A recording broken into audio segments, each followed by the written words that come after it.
તો ભાવનગરમાં મકાન પડતા 3 દબાયા, એકનું સારવાર દરમિયાન મોત થયું। આનંદનગર વિસ્તારમાં 3 માળનું જર્જરિત બિલ્ડિંગ ધરાશાયી થયું।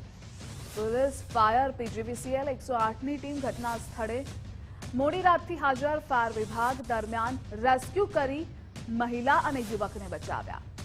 મનપા કમિશનર અને સ્ટેન્ડિંગ કમિટી ચેરમેન પણ પહોંચ્યા હતા ઘટના સ્થળે। અન્ય ઇજાગ્રસ્ત યુવકનું સારવાર દરમિયાન મોત થયું। અને આ મુદ્દે સંવાદદાતા કુનાલ જોડાયેલા છે। કુનાલ, વિગતો જણાવશો। જો વાત કરીએ તો ગત મોડી રાત્રિના આનંદનગર વિસ્તાર છે તે વિસ્તારમાં 3 માળનું કહી શકાય કે જર્જરિત જે બિલ્ડિંગ જે છે તે ધરાશાયી થયું હતું। જોકે મનપા તંત્ર દ્વારા અગાઉ પણ આ જર્જરિત બિલ્ડિંગને ઉતારી નાખવા માટેની નોટિસ પણ આપવામાં આવી હતી। નળ કનેક્શન અને લાઇટ કનેક્શન પણ કાપી નાખવામાં આવ્યા હતા।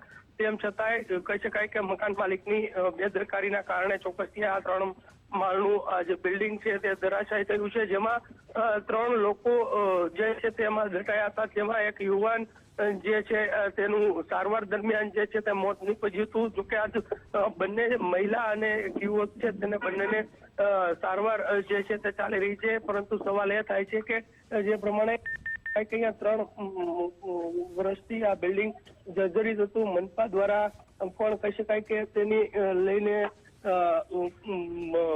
ઉતારી પાડવાની જે નોટિસ આપવામાં આવી તેમ છતાં પણ ના ઉતારવામાં આવ્યું ને તેના કારણે યુવાનનું મોત છે તે નીપજ્યું છે। જી ધ્રુવિશા। જી કુનાલ, જોડાવા બદલ આભાર આપનો।